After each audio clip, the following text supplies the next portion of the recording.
بسم اللہ الرحمن الرحیم نحمده ونصلی علی رسولہ الکریم اما بعد فقد قال اللہ تبارک وتعالی فی القرآن المجید اعوذ باللہ من الشیطان الرجیم بسم اللہ الرحمن الرحیم یسألونک عن الساعة قل انما علمها عند ربی لا یجلیها لوقتها الا هو وقال النبی صلی اللہ علیہ وسلم لا تذهب الدنيا حتى يملك العرب رجل من اہل بیتی اسمه اسمی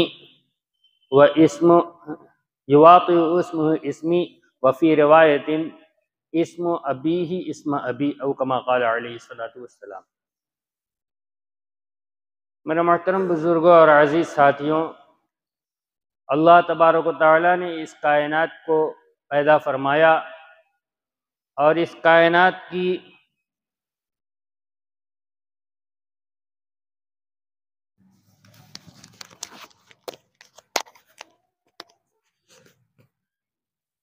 پیدائش کے ساتھ ساتھ اس بات کا بھی اعلان فرما دیا کہ یہ کائنات ہمیشہ باقی نہیں رہے گی، بلکہ ایک دن آئے گا جس دن یہ کائنات ختم ہو جائے گی۔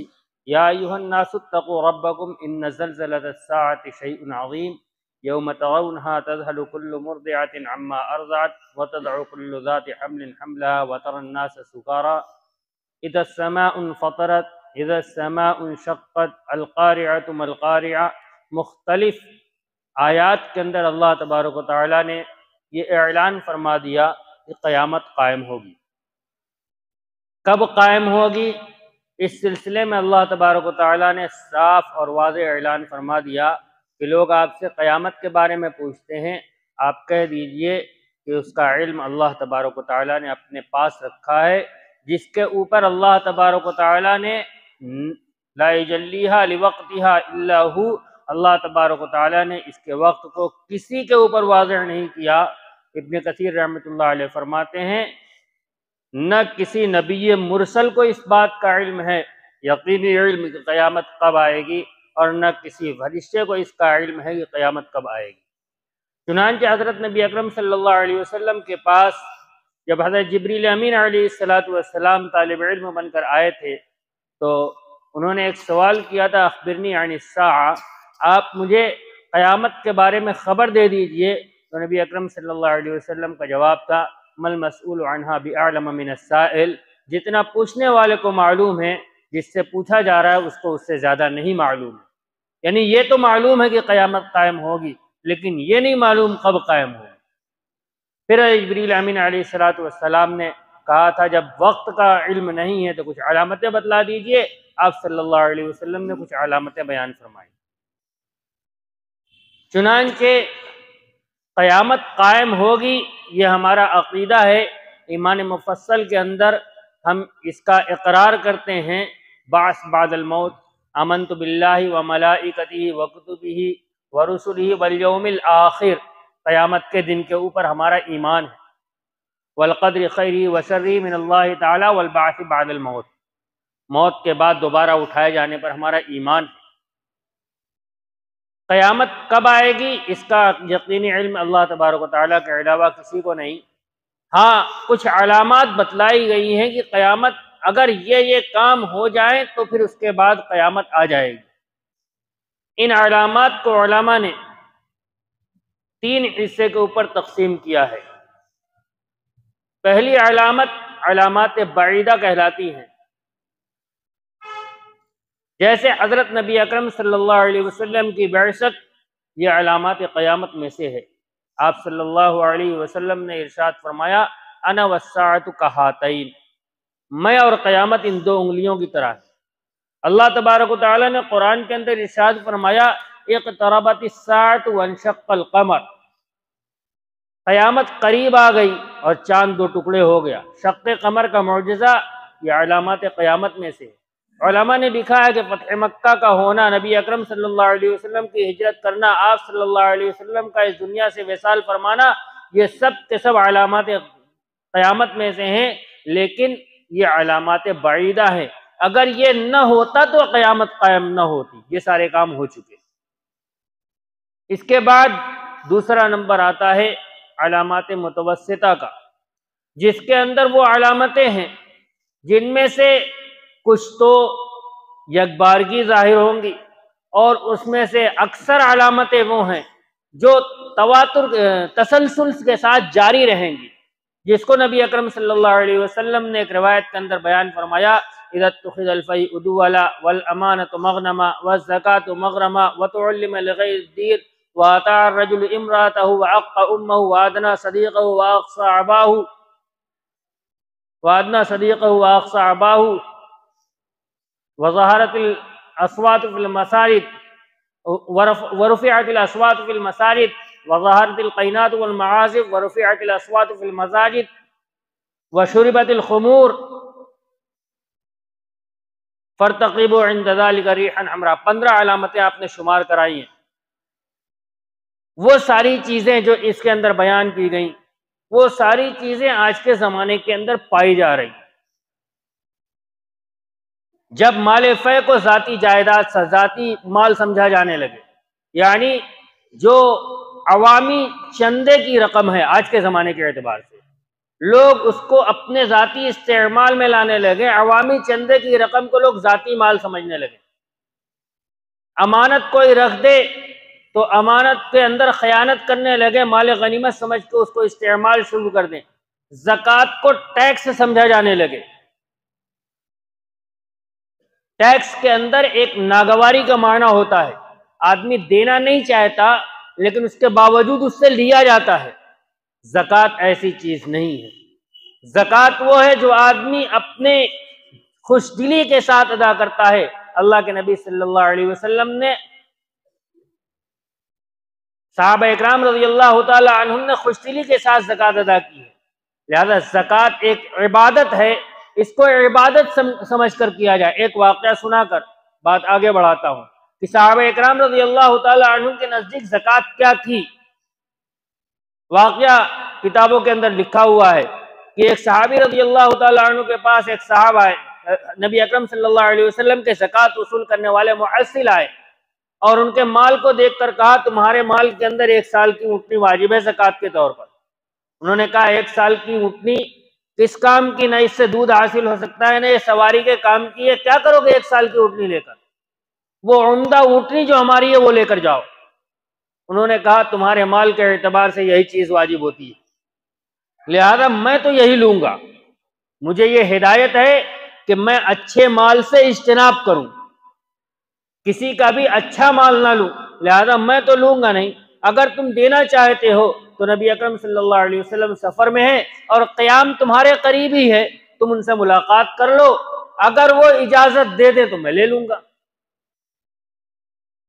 صحابی پہنچے ہیں نبی اکرم صلی اللہ علیہ وسلم کے پاس، اور جو انہوں نے بات کہی ہے وہ غور کرنے کی۔ انہوں نے کہا یا رسول اللہ، اللہ تبارک و تعالیٰ نے یہ سعادت مجھے پہلی مرتبہ دی ہے کہ آپ کے زکوٰۃ وصول کرنے والے معسل میرے پاس آئے اور انہوں نے کہا ہے کہ میرے اوپر زکوٰۃ واجب ہے۔ یہ سعادت مجھے پہلی مرتبہ حاصل ہوئی ہے کہ میں اللہ کے راستے میں بطور فرض خرچ کر رہا ہوں۔ نفلی صدقات تو کرتے ہی رہتے تھے وہ لوگ، بطور فرض خرچ کرنے کا پہلا موقع ہے۔ اور معسل کا کہنا یہ ہے کہ 1 سال کی اونٹنی واجب ہوتی ہے، وہ کس کام کی؟ میں تو چاہتا ہوں کہ میرے مال میں سے اچھا مال لے لیا جائے۔ آپ صلی اللہ علیہ وسلم نے فرمایا انہوں نے جو کہا وہ ان کا کہنا برحق ہے، ان کو یہی حکم ہے، لیکن اگر تم دینا چاہو تو دے سکتے۔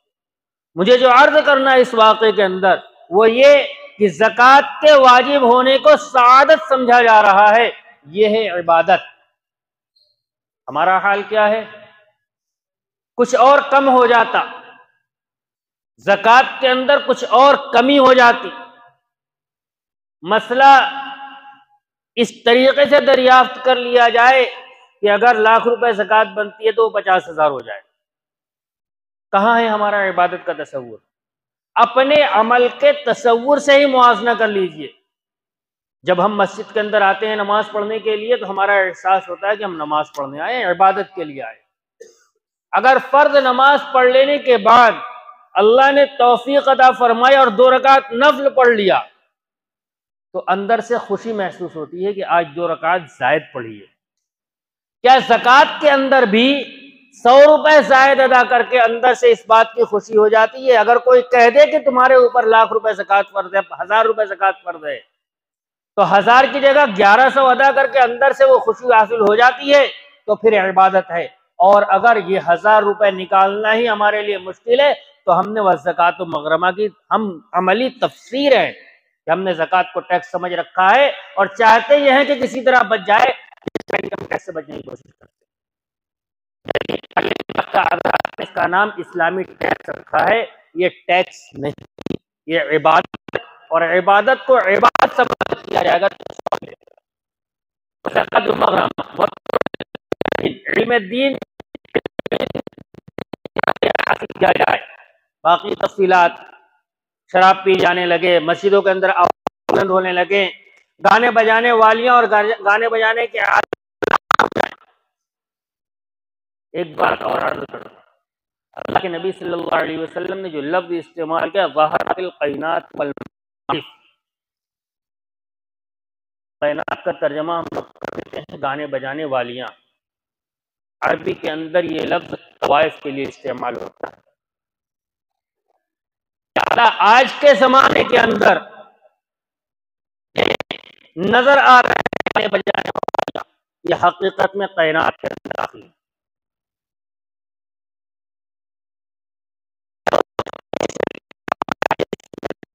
اس کا نام طوائف، اور پھر یہ معزز ہو جائیں، ظہارت القینات، گانے بجانے، ایک دوسری روایت کے اندر ہے گانے بجانے والے لوگ وہ معزز سمجھے جانے لگے، آج کے زمانے میں سمجھے جا رہے ہیں۔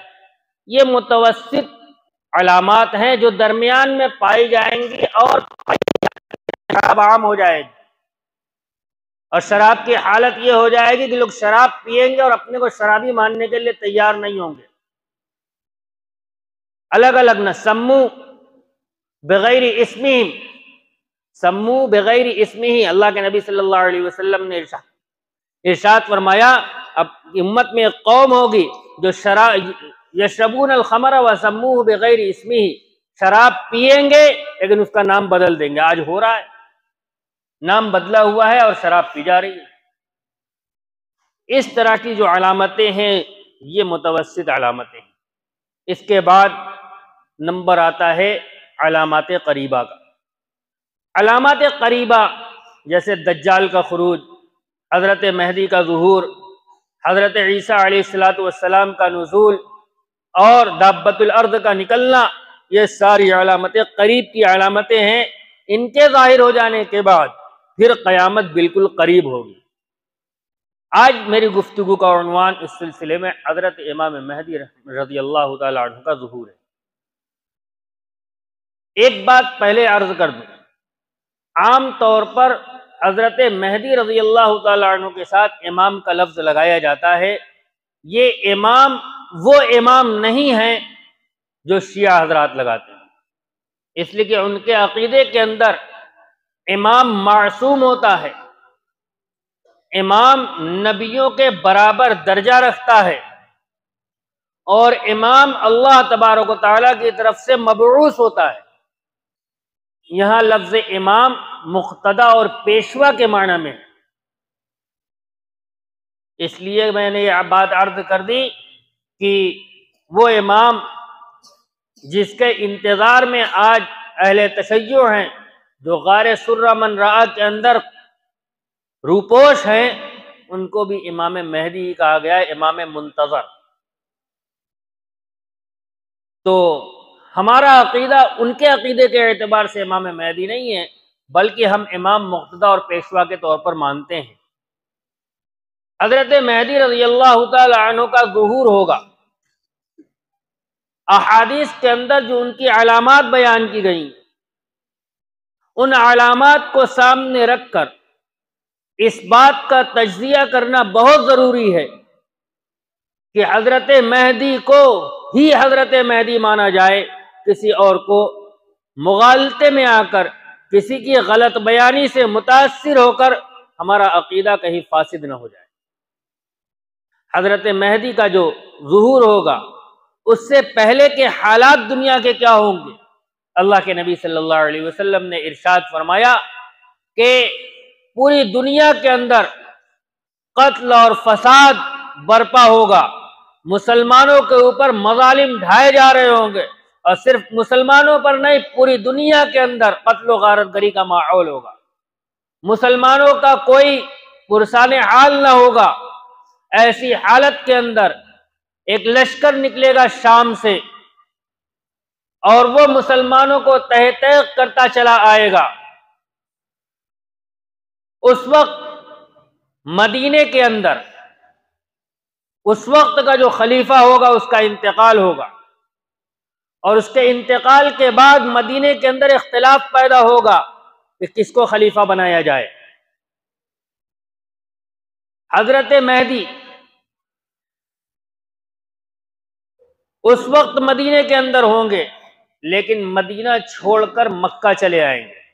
اس سے پہلے ایک بات اور عرض کر دوں، سب سے پہلی پہچان جو ہمارے ذہن کے اندر ہونی چاہیے وہ یہ جو روایت میں نے تلاوت کی تھی خطبے کے اندر، کہ نبی اکرم صلی اللہ علیہ وسلم نے ارشاد فرمایا ہے قیامت تب تک قائم نہیں ہوگی جب تک عرب کا حکمراں ایک ایسا شخص نہیں بن جائے گا جو کہ میرے اہل بیت میں سے ہوگا۔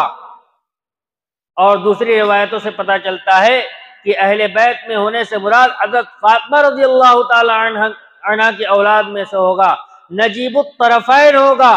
بعض علماء نے یہ لکھا ہے کہ وہ اپنے والد کی طرف سے حضرت حسن رضی اللہ تعالی عنہ کی اولاد میں ہوگا، اور اپنے والدہ کی طرف سے حضرت حسین رضی اللہ تعالی عنہ کی اولاد میں سے ہوگا، یا اس کے الٹا۔ ذہن سے بات محو ہو رہی ہے، والد یہی ہے نا، والد کی طرف سے حسن رضی اللہ تعالی عنہ کی طرف سے نسب ملے گا، اور والدہ کی طرف سے حسین رضی اللہ تعالی عنہ سے ملے گا۔ سب سے پہلی علامت یہ ہے کہ اہل بیت یعنی آج کے زمانے میں جو حقیقی سید ہے اس خاندان سے ہوگا، قریش میں سے ہوں گے۔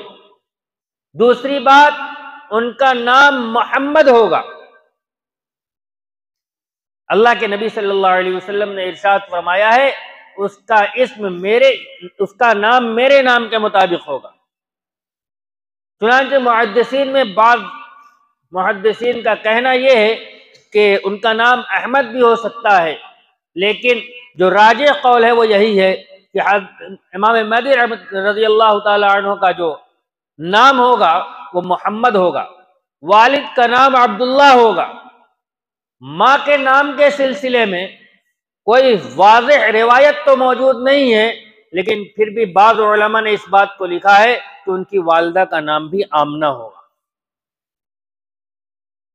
اپنی زندگی کے ابتدائی ایام کے اندر کوئی ان کو جانتا نہیں ہوگا۔ ایک دیندار گھرانے کے اندر جس طریقے سے کسی دیندار ماں باپ اپنے اولاد کی تربیت کرتے ہیں ویسے ان کی تربیت کی جائے گی۔ ایک دیندار فرد کی حیثیت سے زندگی گزاریں گے، اور عام آدمی جس طرح ہوتا ہے ویسے ہی رہیں گے۔ یہ علامت اگر آدمی کے ذہن کے اندر ہو کہ حضرت مہدی کا اہل بیت میں سے ہونا ضروری ہے، تو پھر آدمی کسی بہکاوے کے اندر نہیں آئے گا۔ پہلی علامت اہل بیت میں سے ہوں گے، دوسری علامت ان کا نام محمد ہوگا، ان کے والد کا نام عبداللہ ہوگا، اور بعض علماء کے مطابق ان کی والدہ کا نام آمنہ ہوگا۔ اپنی زندگی کے ابتدائی ایام عام معمولات کے مطابق گزاریں گے، اور بڑی علامت یہ ہوگی وہ نہیں کہیں گے کہ میں مہدی ہوں، بلکہ لوگ کہیں گے کہ آپ مہدی ہو۔ جتنے لوگوں نے مہدویت کا دعویٰ کیا ہے کسی کے بارے میں لوگوں نے نہیں کہا کہ آپ مہدی ہو، ہر ایک نے خود دعویٰ کیا کہ میں مہدی ہوں۔ تو میں جو سلسلہ سنا رہا تھا اس سلسلے کے اندر جب حضرت مہدی ادھر خراسان کا جو خراسان کا ہم سے لشکر لے گا، جس کے سربراہ کا نام سفیانی ہوگا. سفیانی یہ لقب ہے، اس کا نام بعض لوگوں نے عروہ بتایا ہے، کچھ اور نام بھی بتایا گیا ہے. وہ اپنے لشکر کے ساتھ چلے گا اور ادھر مدینے کے اندر خلیفہ کا انتقال ہوگا. حضرت مہدی اس خوف سے کہ کہیں خلیفہ نہ بنا دیا جائے، مدینہ چھوڑ کر مکہ چلے آئیں. جب وہ پتہ چلے گا، مکہ کے گورنر کے پاس پیغام بھیجے گا،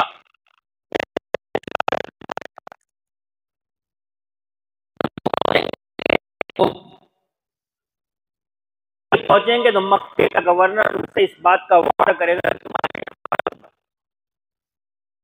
اور یہ 7 افراد ہوں گے.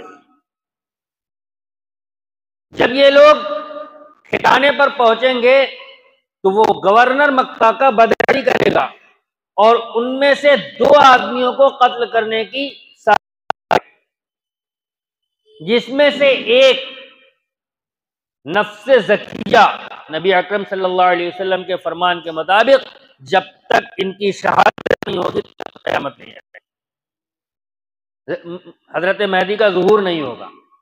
نفس زکیہ کو شہید کر دیا جائے گا اور دوسرے آدمی بچ کے نکل جائیں گے اور جا کے خبر دے دیں گے کہ ہمارے ساتھ بدعہدی کر دی گئی.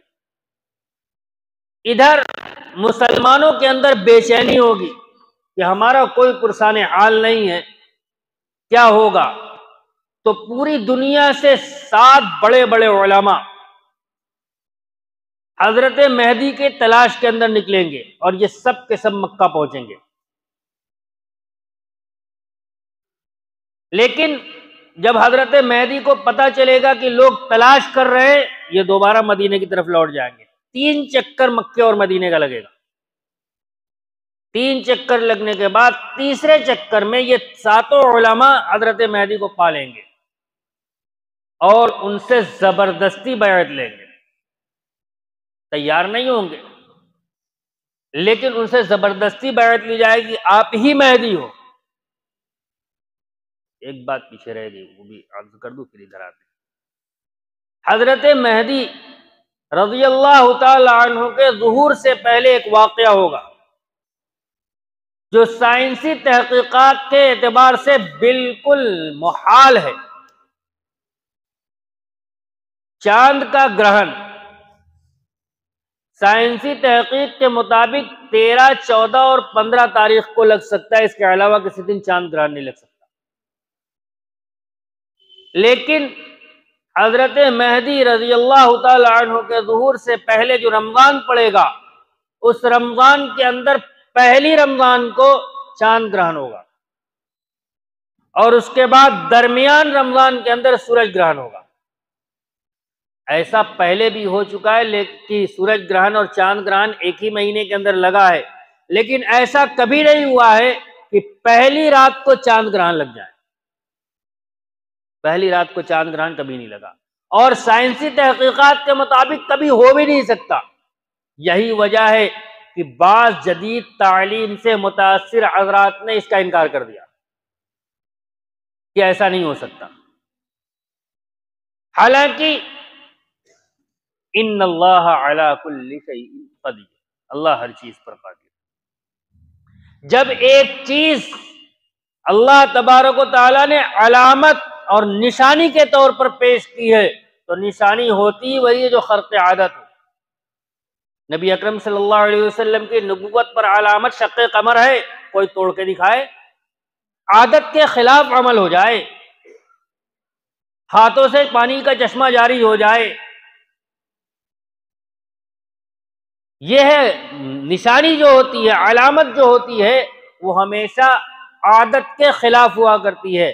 لہذا اللہ اس بات پر قدرت رکھتا ہے کہ چاند کی پہلی تاریخ کو چاند گرہن لگا دے اور ایسا ہوگا. جب یہ ہو جائے گا اس کے بعد حضرت مہدی کا ظہور ہوگا. تو جب حضرت مہدی پہچان لیے جائیں گے اور ان کے ہاتھ پر یہ لوگ بیعت کر لیں گے، یہ ابھی خصوصی بیعت ہے۔ اس کے بعد اگلے دن حضرت مہدی منبر پر کھڑے ہوں گے اور کھڑے ہو کر ایک خطبہ دیں گے، اور پھر لوگ آپ کے ہاتھ پر بیعت کریں گے۔ ابھی بھی بیعت بالکل عام نہیں ہوئی ہوگی کہ وہ لشکر جو شام سے چلا تھا، وہ لشکر مکہ اور مدینہ کے درمیان مقام بیضا پر پہنچے گا، اور اللہ تبارک و تعالیٰ کی طرف سے اس لشکر کو زمین میں دھسا دیا جائے گا، اور یہ بات لوگوں کے درمیان مشہور ہوگی۔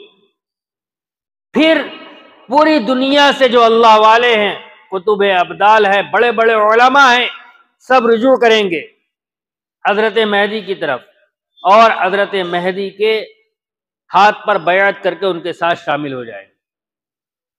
یہ ساری تفصیلات حدیث کی کتابوں کے اندر لکھی ہوئی ہیں۔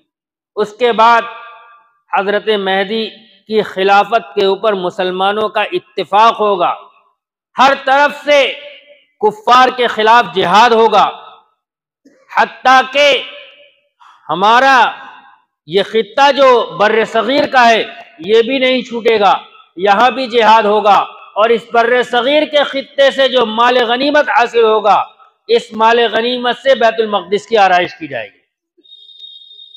اسی جہاد کے اندر حضرت مہدی کے پاس جو چیز حاصل ہوگی وہ تابوت سکینہ بھی ہوگا، جو حضرت موسیٰ علیہ السلام کے قوم کے پاس تھا، اور پھر ان کے ہاتھ سے گم ہو گیا۔ وہ تابوت سکینہ حضرت مہدی رضی اللہ تعالیٰ عنہ کے پاس آئے گا تو سارے یہودی تابوت سکینہ کی بنیاد پر اسلام لے آئیں گے، پوری دنیا کے اندر اسلام کا چرچا ہوگا۔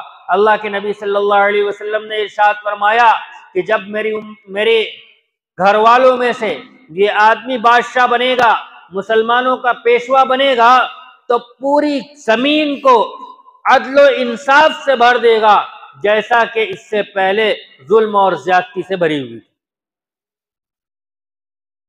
حالات ایسے ہو جائیں گے، کتابوں کے اندر لکھا ہے، حالات ایسے ہو جائیں گے کہ جو ہم نے سنا ہے کہ بھیڑیا اور بکری ایک گھاٹ پر پانی پئیں گے، زہریلے جانور نقصان پہنچانا چھوڑ دیں گے، ایسے حالات ہو جائیں گے کہ یمن سے عورتوں کا ایک قافلہ، ایک روایت کے مطابق 5 عورتوں کا اور ایک روایت کے مطابق 50 عورتوں کا قافلہ چلے گا حج کرنے کے لیے، اور یمن سے مدینہ مکہ تک آنے میں ان کو سوائے اللہ کے کسی اور کا خوف نہیں ہوگا۔ ایسے حالات بن جائیں گے، امانت داری عام ہو جائے گی، ہر ایک دوسرے کے حقوق کی ادائیگی کرنے والا ہوگا،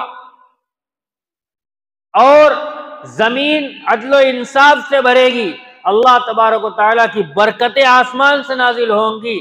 روایت کے الفاظ ہے کہ آسمان اپنے اوپر کوئی قطرہ باقی نہیں چھوڑے گا جو زمین پر نہ گرا دے، اور زمین اپنے اندر کا کوئی ایسا حبہ اور کوئی دانہ نہیں چھوڑے گی جو زمین کے اوپر نہ نکال دے۔ خوب بارش ہوگی، خوب پیداوار ہوگی، لوگ خوب خوشحال رہیں گے، اور یہ سلسلہ حضرت مہدی کے خلافت کا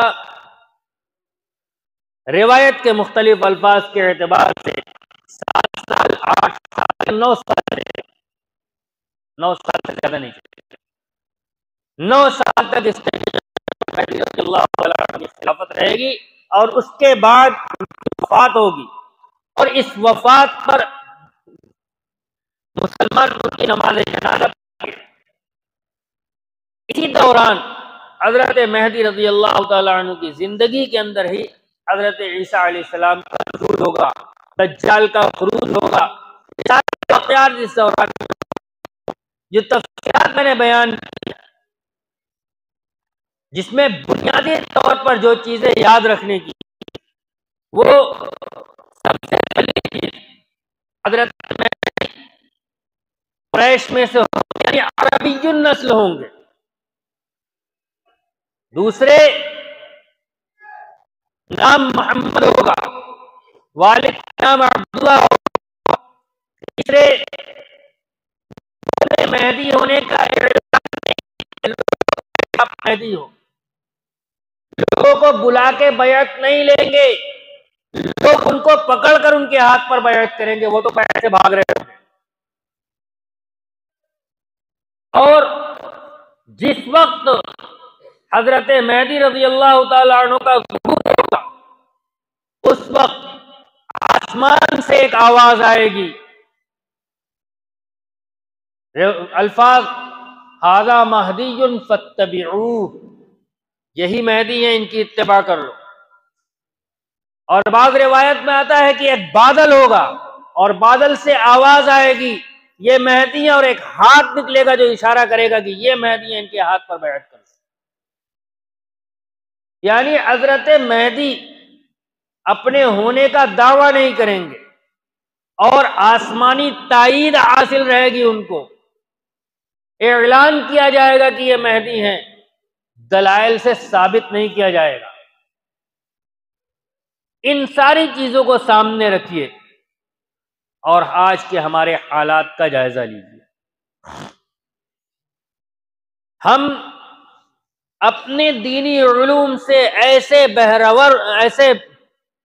بے بہرا ہو گئے کہ ہمیں یہ بھی پتہ نہیں کہ ہماری اسلامی تعلیمات کیا ہیں۔ کوئی ایک آدمی آتا ہے اور وہ چند روایات سنا کر مسلمانوں کی زبو عالی کا رونا رو کر ہمیں اس بات کا قائل کر لیتا ہے کہ اللہ تبارک و تعالیٰ نے تو وعدہ کیا ہے کہ مسلمانوں کی مدد کریں گے، اللہ مدد کریں گے، کیسے کریں گے؟ پھر وہ روایات سناتا ہے کہ حضرت مہدی کا ظہور ہوگا، اور پھر دھیرے دھیرے بات بڑھتے بڑھتے یہاں پہنچتی ہے کہ کس انتظار میں ہو، حضرت مہدی تو آ چکے ہیں، اور یہ مسلمان اپنے آپ کو ان کے حوالے کر دیتے ہیں۔ موٹی موٹی علامتیں، کوئی بہت گہری بات نہیں ہے، لیکن دو چیزوں کی کمی ہے۔ ایک تو خود حاصل کرنے کی کوشش نہیں کی، دوسرے جنہیں معلوم ہے ان کو کسی لائق نہیں سمجھا، علماء کی طرف رجوع نہیں کیا۔ علماء کی طرف اگر رجوع کر لیا ہوتا تو شاید صحیح بات معلوم ہو جاتی۔ لہذا آج کل جو فتنہ ہمارے سامنے ہے، شکیل بن حنیف، ایک بات اور عرض کر دوں، ویسے تو مہدویت کا دعویٰ بہت سارے لوگوں نے کیا ہے، اور صرف ہندوستان ہی نہیں بلکہ دوسرے ملکوں کے لوگوں نے کیا ہے۔ 300 سے زائد افراد ہیں جنہوں نے مہدویت کا دعویٰ کیا کہ میں ہی مہدی ہوں۔ لیکن آج کل جو ہمارے سامنے شکیل بن حنیف، ہم ذرا پرکھ لیں ایک مرتبہ، صحیح معلومات تو حاصل کر لیں کہ مہدی ہوں گے کون۔ نہ نام محمد ہے، نہ والد کا نام عبداللہ ہے۔ اسی چیز کو واضح کرنے کے لیے کہ شکیل بن حنیف مہدی نہیں ہو سکتے، ہمارے دیار کے اندر نام کے ساتھ کسی کا تذکرہ، والد کے نام کے ساتھ کسی کا تذکرہ نہیں کیا جاتا۔ کون ہے؟ عمار یاسر ہے، کون ہے؟ محمود عالم ہے، کس کے بیٹے وہ تو پوچھنے پر بتایا جاتا ہے، لیکن شکیل کا جب نمبر آیا تو ہمارے علماء نے پورا نام رکھا شکیل بن حنیف، یہ بتلانے کے لیے کہ دیکھو علامت نہیں پائی جا رہی، نہ اس کا نام محمد ہے، نہ اس کے باپ کا نام عبداللہ ہے۔ دوسرے، نہ عرب کی پیدائش ہے، نہ علماء کا رجوع ہے۔ تیسرے، خود مہدی ہونے کا دعویٰ ہے، لوگ تو انکار کر رہے ہیں، خصوصاً جو علماء اور صلحاء ہیں وہ خاص طور سے انکار کر رہے ہیں۔ وہاں یہ ہے کہ جتنے علماء قطب اور ابدال ہوں گے وہ پکڑ کر کہیں گے کہ آپ مہدی ہو، سب کا رجوع ادھر ہوگا، ہر ایک ڈھونڈتا پھر رہا ہوگا، اور یہاں معاملہ الٹا ہے، اس کے باوجود ہماری عوام ادھر چلی جا رہی ہے۔ ہم تھوڑا ہوش کا ناخن لیں، تھوڑا سا سمجھنے کی کوشش کریں، موٹی موٹی جو باتیں اس کو جاننے کی کوشش کریں، تو پھر ہمیں یہ بات پتہ لگے گی کہ ہمیں گمراہ کیا جا رہا ہے۔ عام طور پر اس کے اندر وہ لوگ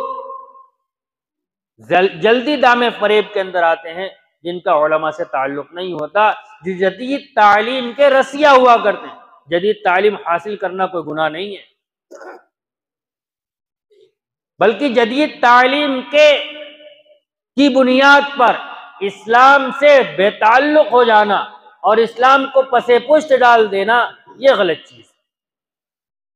عام طور پر ایسے ہی لوگ گمراہ ہو رہے ہیں، لہذا اس وقت اس کی بہت اہم ضرورت ہے کہ ہمیں یہ پتہ ہو کہ حضرت مہدی رضی اللہ تعالیٰ عنہ کے علامات کیا ہیں، تاکہ کوئی آ کر ہمیں گمراہ نہ کر سکے۔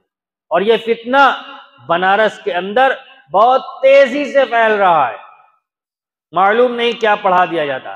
ایک بات اور عرض کر دوں، کسی کی عبادت کی بنیاد پر یہ نہ سمجھا جائے کہ یہ حق پر ہے، یہ صحیح ہے، اس کو آپ جوڑ لیجئے پیچھے سے۔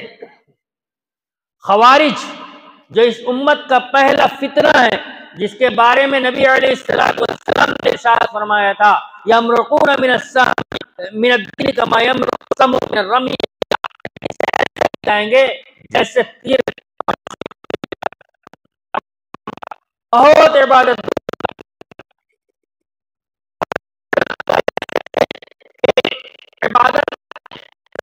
مسلمہ اصول تک کو بدل ڈالا۔ یہ متفقہ مسئلہ ہے کہ عورتیں جب اپنے مقصود کے اندر ہو تو ان کے اوپر نماز کی قضا واجب نہیں ہے، ان کی نماز معاف ہے۔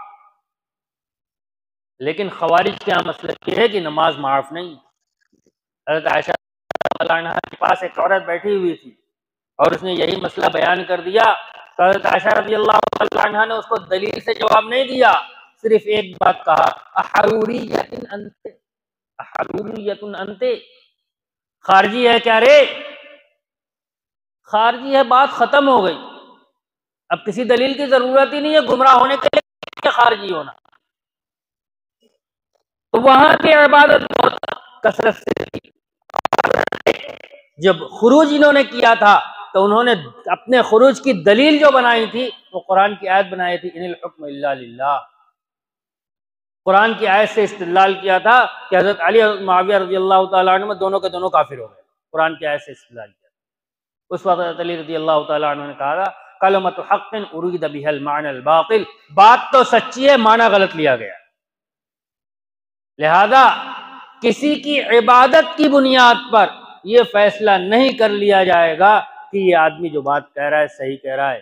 یہ بات میں نے اس لیے عرض کی کہ آج کے آپ کے اس شہر کے اندر اس فطرے کے شکاری لوگ جو ہیں، ان کی عبادت کا عالم یہ ہے کہ میرے ایک ساتھی نے سنایا تھا کہ عصر کی نماز کے اندر ملاقات کرنے کے لیے گئے، عصر کی نماز پڑھ لی، تلاوت کے اندر لگ گئے، اچھا خالی ہوتے تو ملتے ہیں، مغرب پڑھی، مغرب کے بعد پھر نوافل کے اندر مشغول ہو گیا، ملتے ہیں۔ کچھ دیر کے بعد وہ فارغ ہوا ہے، اتنی دیر وہ عبادت کے اندر لگا رہا، لمبی داڑھی ہوگی، ٹخنے سے اوپر پاجامہ ہوگا، ٹوپی ہوگی، آپ دیکھ کے بھانپ نہیں سکتے کہ یہ اسلام کے مخالف کوئی آدمی کام کرنے والا ہے۔ ایسی دینداری کا چوغا ہے، لہذا کسی دھوکے میں آنے کی ضرورت نہیں۔ جب کوئی اس بات کی طرف دعوت دے کہ مسلمانوں کا مسیحا آ چکا ہے، اگر تم بیعت کر لو گے تو تم کامیاب ہو جاؤ گے، تم نجات پا جاؤ گے، اور اس بات کا وعدہ کرے کہ وہ مہدی ہیں، آپ فوراً حضرت مہدی کی علامات سے ان کا موازنہ کر لو۔ یہ بات یقینی ہے کہ ہندوستان کے اندر مہدی پیدا ہو نہیں سکتا۔ انہی حالات کے اندر رہیں گے کہ عیسیٰ علیہ السلام کا نزول ہوگا، ایک نماز حضرت مہدی رضی اللہ تعالیٰ عنہ کی امامت کے اندر عیسیٰ علیہ السلام پڑھیں گے، اس کے بعد عیسیٰ علیہ السلام نماز پڑھائیں گے اور دجال کا خاتمہ کریں گے۔ حضرت مہدی کا ظہور ہوگا، اس کے بعد دجال کا خروج ہوگا، اور عیسیٰ علیہ السلام کا نزول ہوگا، اور حضرت عیسیٰ علیہ السلام کے ہاتھوں دجال کا خاتمہ ہوگا۔ اس طرز کے اوپر یہ معاملہ چلے گا، اور پھر اخیر کے اندر ساری علامات پوری ہو جانے کے بعد دنیا کے اندر مسلمانوں کا کوئی فرد باقی نہیں رہے گا، اور کفار کے اوپر قیامت آئے گی۔ اللہ تبارک و تعالی ہمیں سمجھنے اور عمل کرنے کی توفیق عطا فرمائے۔